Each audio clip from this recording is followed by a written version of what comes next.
Muitas pessoas têm tido seus sonhos destruídos pela falta de confiança absoluta em Deus. A Bíblia está repleta de exemplos de grandes sonhos cumpridos para a glória de Deus. Encontro com a Palavra é um programa escrito pelo Dr. Dick Woodward e narrado por Pastor Edson Bruno. Ouça e descubra verdades que lhe ajudarão no seu dia a dia. Com você, Pastor Edson Bruno. Seja bem-vindo. É um prazer contar com sua participação em mais um Encontro com a Palavra. Abra sua Bíblia no capítulo 10 de João. Continuaremos nosso estudo a partir do versículo 17. Nesse capítulo, Jesus usa uma figura de linguagem, talvez uma parábola, ilustrada pela figura do aprisco de ovelhas, e fala sobre um novo aprisco que se formaria.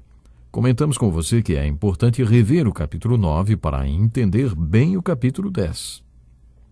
No capítulo 9 de João, lemos sobre a cura de um cego de nascença, que depois de ser curado foi excomungado da sinagoga porque creu em Jesus. Este foi o cenário no qual Jesus deu um grande ensinamento. De certa forma, este homem foi curado de cegueira, uma cegueira congênita. Foi chamado da religião tradicional, o judaísmo, para fazer parte do novo rebanho, o rebanho dos chamados, ou da igreja. É isso que a igreja é, o novo rebanho de Jesus Cristo.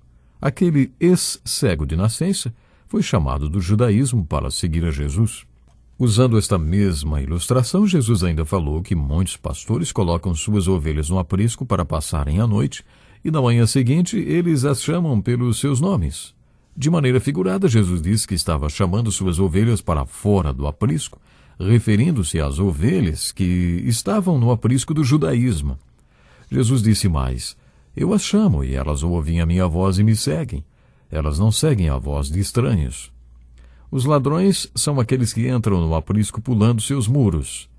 Esse é o tipo de figura que Jesus usa neste sermão e nesse contexto ele afirma mais de uma vez: eu sou a porta das ovelhas. Quem entra por mim será salvo. Entrará e sairá e encontrará pastagem.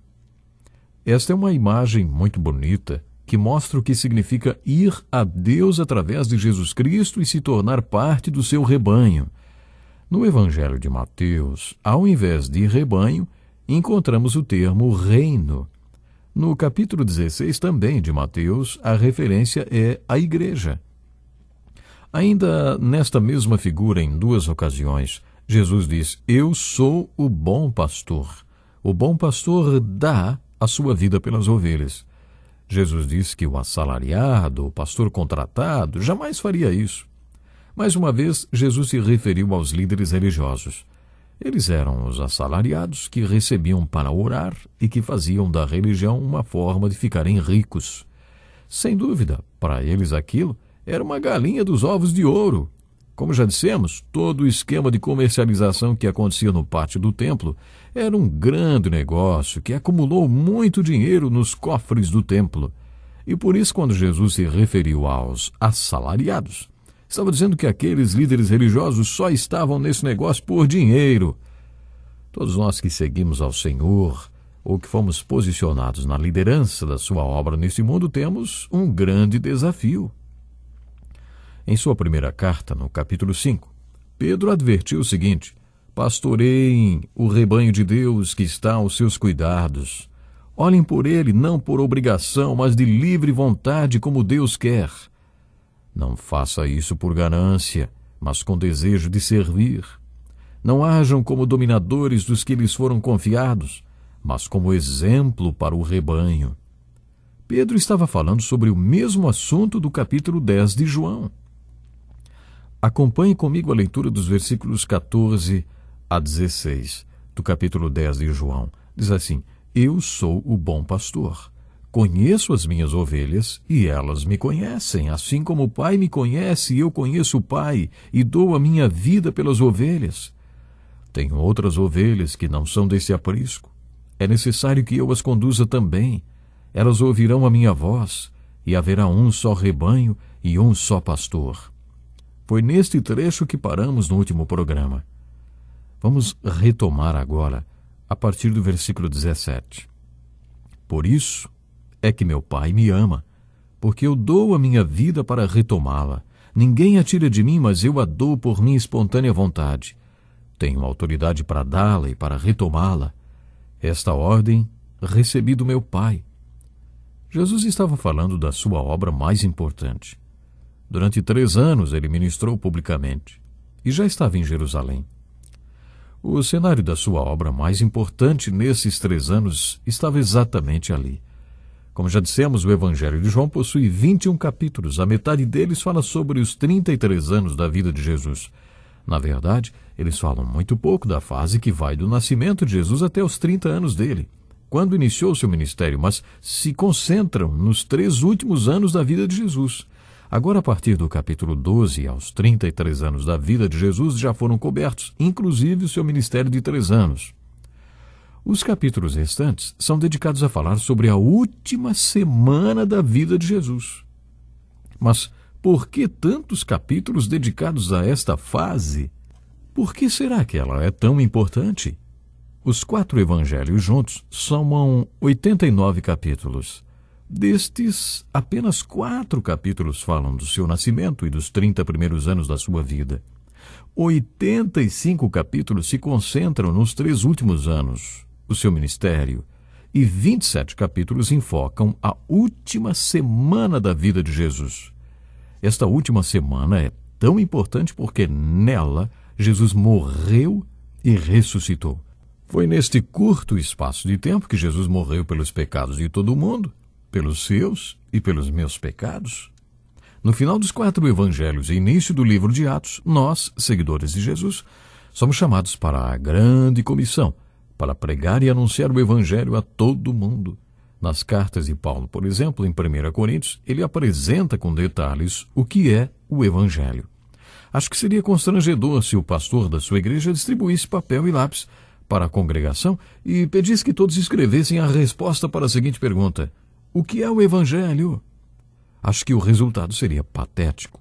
Os 4 primeiros versículos do capítulo 15 de 1 Coríntios trazem a resposta para esta pergunta.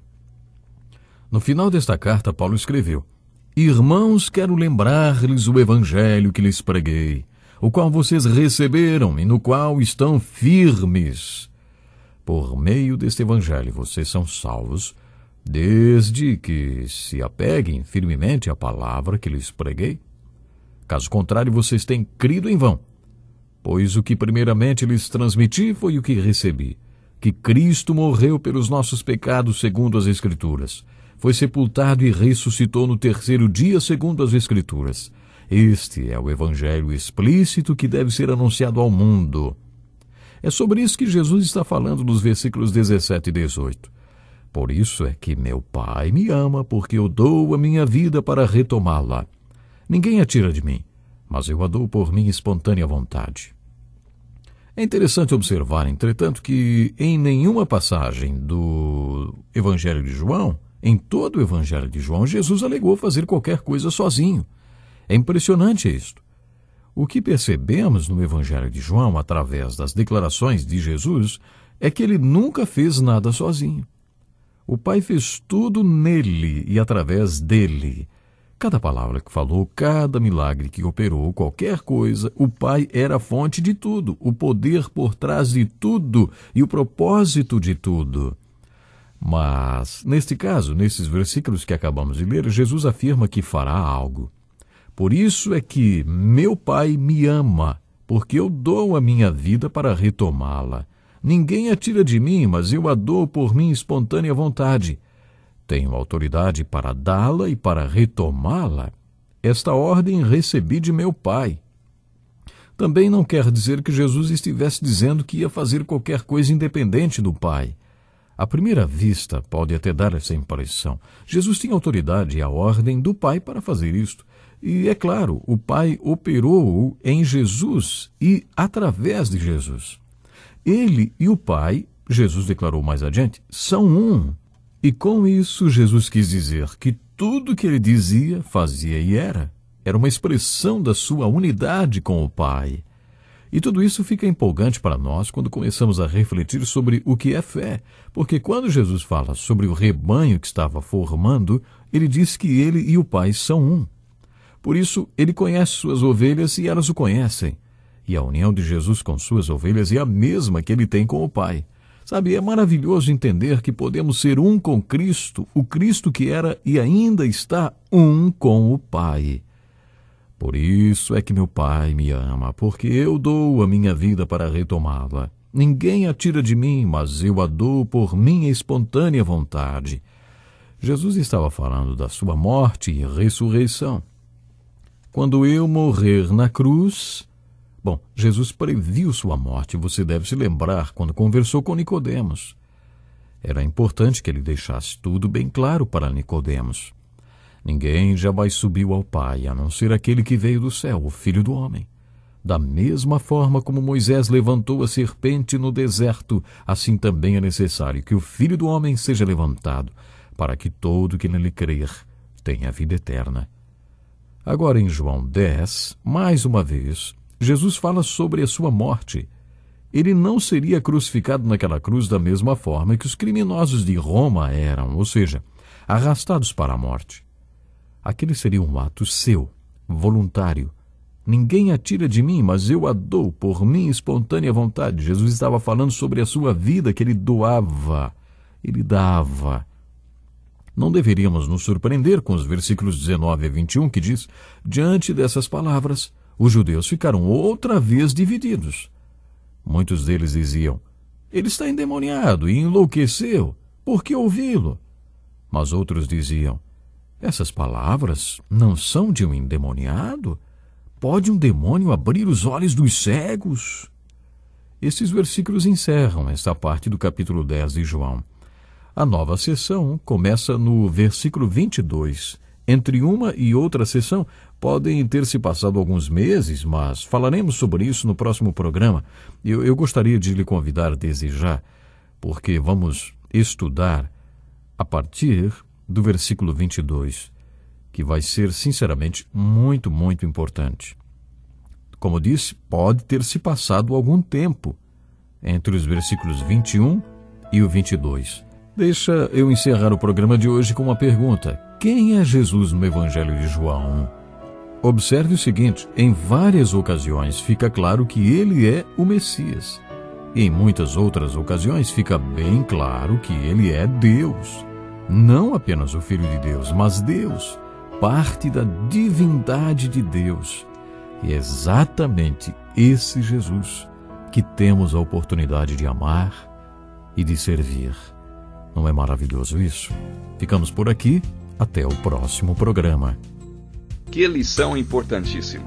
Obrigado, Pastor Edson Bruno. Prezado ouvinte, coloque em prática o que você ouviu aqui.